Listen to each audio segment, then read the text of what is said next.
Good morning, Ohio. It's James Ernest of the Grueling Truth Radio Network here with the champ, Alexander Hammerstone. Champ, thank you for joining us today. Hey, thanks for having me. So what's life like growing up in Arizona? I can't compare it to anything else because I've only grown up in Arizona, but it's hot.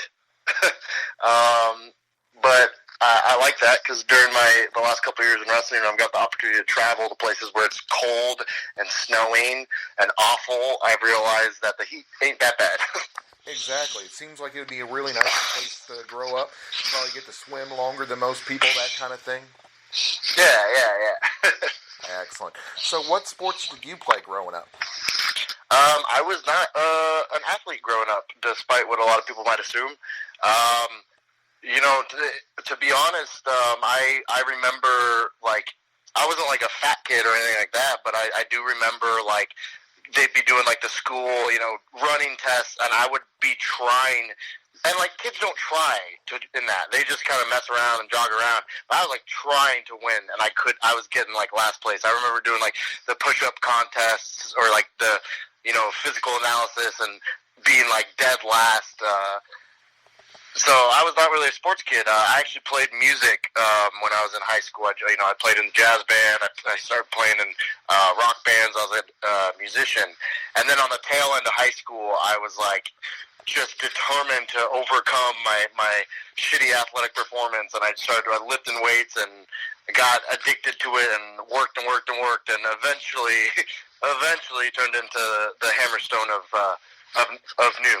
Yeah, I was going to say, that is a pleasant surprise to hear, and a very inspirational tale, because I would have guessed your varsity jacket had a varsity jacket. I figured you probably had so many of them. Jeez.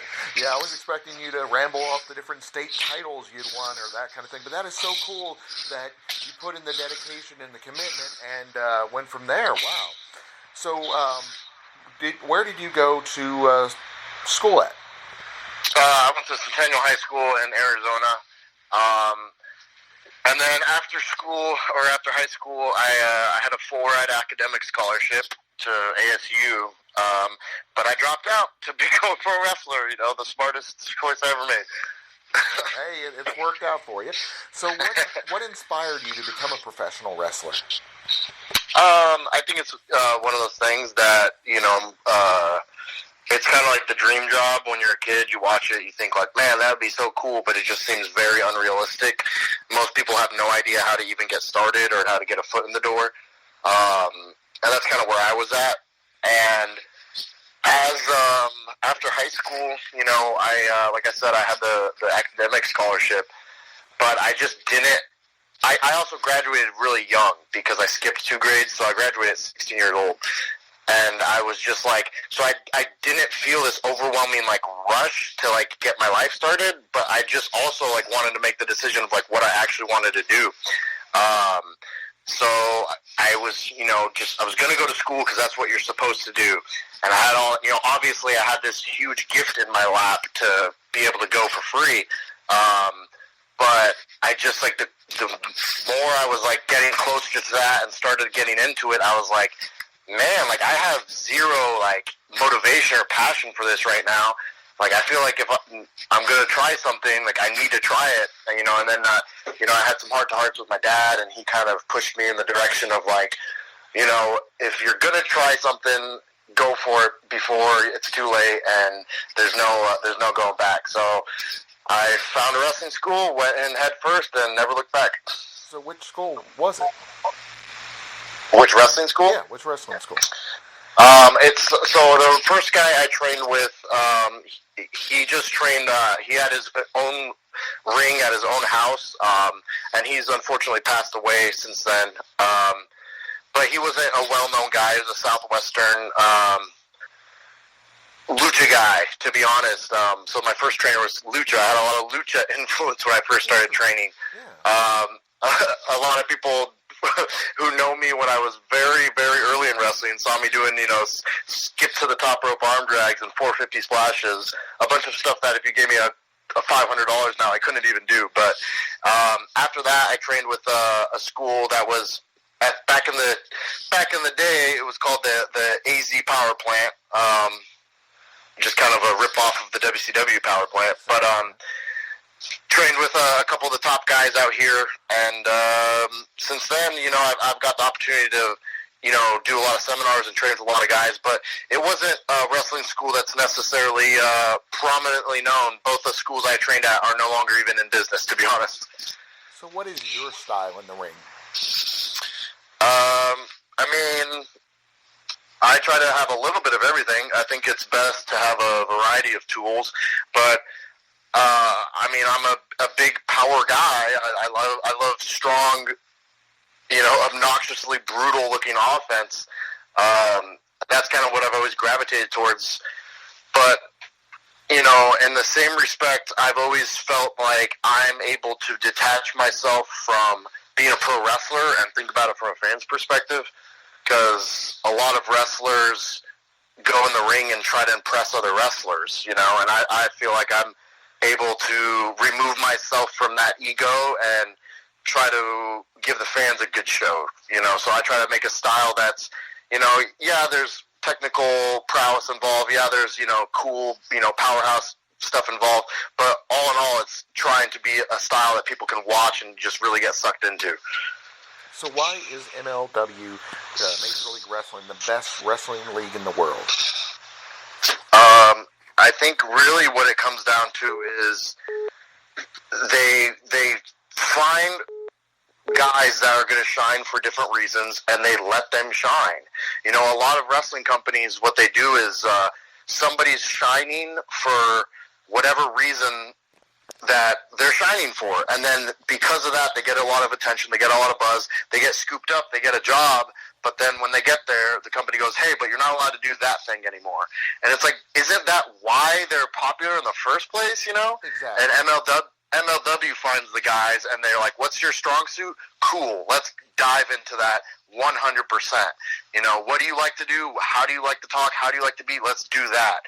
And also just the emphasis on wrestling, just the fact that, there was a couple weeks in a row where someone was comparing MLW television, which is 1 hour long, versus a certain other company which had a 3-hour show. Mm-hmm. And despite the fact that their show was 3 hours and ours was 1, we still had 2 minutes more of actual wrestling on our show. We had like 42 minutes of wrestling, and they had 40. And it's like, it just really goes to show that the time in between the ropes is a huge emphasis on that in MLW.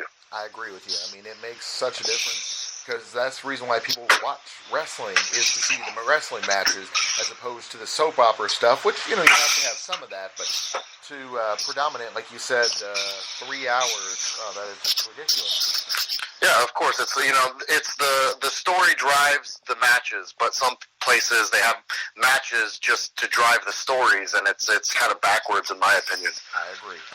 So tell us about the Dynasty. Who's in the Dynasty with you? Well, the original incarnation, the incarnation that brought us to such fame and prominence, was myself, Richard Holiday, and MJF. And MJF has since ventured off into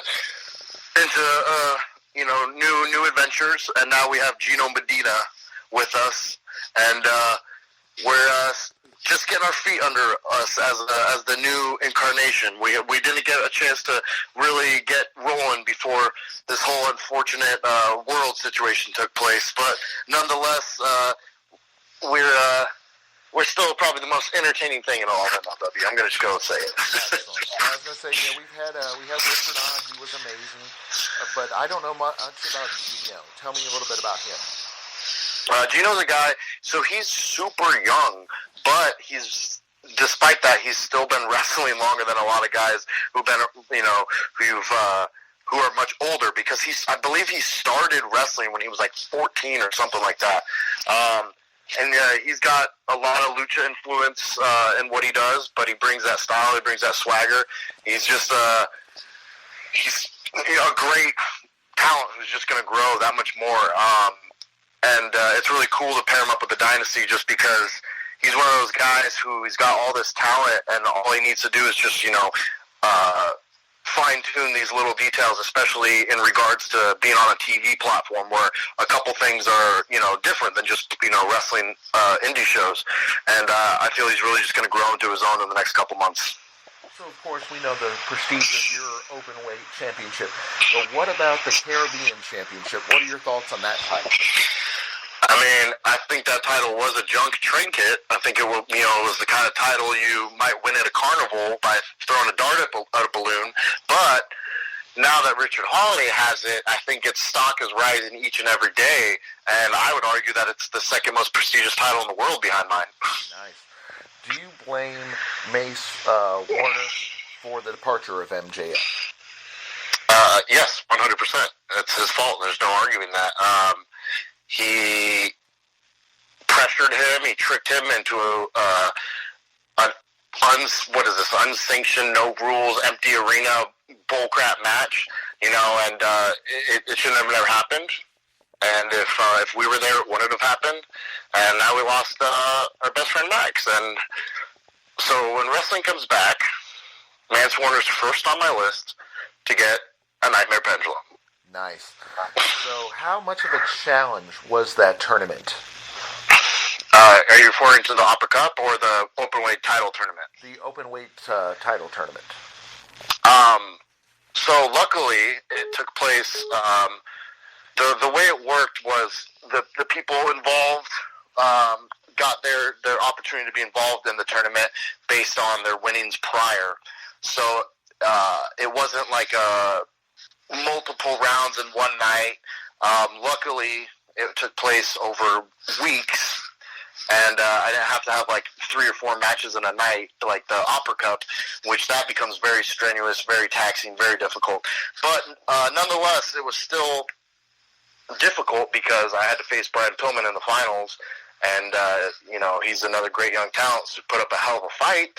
I just put up that much better of a fight, and the real challenge was the fact that the day of the finals I had travel issues and didn't arrive to the venue until about 30 seconds before my match started. Oh wow! So that was the real issue. My real opponent that night was travel issues, but nonetheless, I came out with the victory and been rolling as the Openweight champ ever since. So it sounds like you kind of had your own real life version of planes, trains, and automobiles. Literally, when I tell the story, it sounds embellished. It sounds like I'm trying to make it sound more fantastical for just making it sound like it's something that more than it was, but it really was just the very last minute. I'm in my gear on a plane. I'm running through the airport, leaving my bag. It was insanity. Do you enjoy the working agreement with Japanese-based promotion Pro Wrestling Noah? That's got to be one of my favorite aspects of MLW. It was that freedom to work overseas with Japan is one of the top driving factors of why I resigned, because that time I spent in Japan was one of the most crucial, critical times for shaping me as a wrestler. Some of my favorite matches, some of my favorite memories all are in Japan, and going back there and having more of those matches, some unfinished business, like that's top on my bucket list for when wrestling starts back up. So that's definitely one of my favorite parts about MLW, and it was really one of the deciding factors in why I resigned. The main reason why we're having you on the show today is I'm going to butcher its name, so I look forward to you correcting me on this one. Dan's. DAZN, yes. So tell us about that and how, quite frankly, that is going to be huge for MLW because so many more people are going to have the opportunity to watch your great performances. Yeah, I mean, so DAZN is basically like your streaming service, like your Netflix or your Amazon Prime or your Hulu, but it's for sports networks. So there's all these different things on there now. MLW is the wrestling that's going to be included in that package, and they've got something like millions of subscribers, and it's all over the world, and it's just it really where our TV deals don't reach. now that is going to do that reach for us, and it just really means that that many more eyes on the product, and that's what MLW's always been about. It's just, a slow growth, getting more eyes on the product, because the thing with MLW that I've always found is, people hit me up like, oh, I haven't really heard of that, and they're not really sure what it is, or they haven't heard too much about it, and then once they look into it, they start watching, they go, oh my god, this is awesome, why haven't I been watching this before? So I'm thinking the DAZN deal is going to give us a lot more of that going on. I agree with you. It kind of feels like when ECW was first starting up, and people hadn't heard about it, but you started, back then people used to share VHS tapes, and it started just spreading, and the name spread, and it just got so huge, because once people saw the talent level there, which you guys have such an immense talent level in MLW, besides your group, the Dynasty, who else do you feel are some of the prominent performers in MLW? I mean, it's really like everybody brings something different to the table, and it's so cool. So the moment that really made me was super proud of our promotion was our first pay-per-view, because you really got to see so many different flavors from the guys in Injustice who I look at them like, oh my gosh, these loudmouth little punk kids, but they're so good at being that, it's so good. And then you got obviously Fatu, the world champ, who hopefully I can change the fact that he's world champ and make myself world champ. But that guy's everyone who sees him is just blown away. He's he's a top star, and that's. Anywhere he goes, he would be the top guy. And it's just he's one of a kind. You got the whole Contra unit that brings that intensity with them. You got guys like Davey Boy Smith with he's one of the best wrestlers in the world. You can't even argue that. And then of course you got those jerk offs like Mance Warner that might be a jerk off, but still he brings that brawling, that chaotic, that style, and that's a flavor that people like. It ain't my favorite flavor, but hey, the people that do what they do it so well, and they offer these different flavors. So MLW is not a cookie cutter program. We don't have all these guys who bring the same thing. We got these lucha guys, we got these guys from Japan, we got these guys who bring a technical style, a strong style, the violence. So it's really in my opinion, we've got a who's who, because we've got guys that whatever they do, whatever their thing is, they're doing it at the top level. So the important question is, besides where we just covered, where you can watch it, where else can we watch MLW?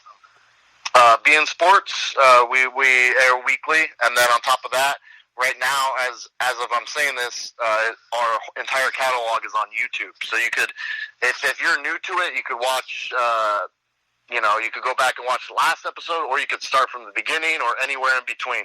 So yeah. So in other words, I don't have to pay you $10 a month to be able to go back and watch your classics. I can watch them for free on YouTube. I'm going to say, as of right now, if that's changing in the future, I'm not sure. This DAZN deal might change it. There might be deals in the future that change it. So take advantage while you can. Exactly. I agree with you. This is the best time, and plus with having all the downtime, everything that's been going on, perfect time to watch some great professional wrestling. Before we let you go, where on social media, where in the web can we find more out about you? Well, I'm on Twitter and Instagram at Alex Hammerstone. I'm also on Facebook as Alexander Hammerstone. I got a YouTube channel as Alex Hammerstone, so I'm really everywhere. Twitter is, as good as I am a wrestler, I'm that much better on Twitter. I don't mean to toot my own horn, but I like to think of myself as quite the personality on there. I try to be really interactive with all my fans. So if you give me a shout, I'll try to get back to you. And just try to keep everybody updated with clips, with promos, with matches, with everything on there. Just I know we're all bored right now. I know the world's a little bit weird, so I try to give you guys a steady stream of your boy Hammer. Sounds great, Alex. We appreciate having you on the show today. Hey, thanks for having me. It was good talk. Thank you.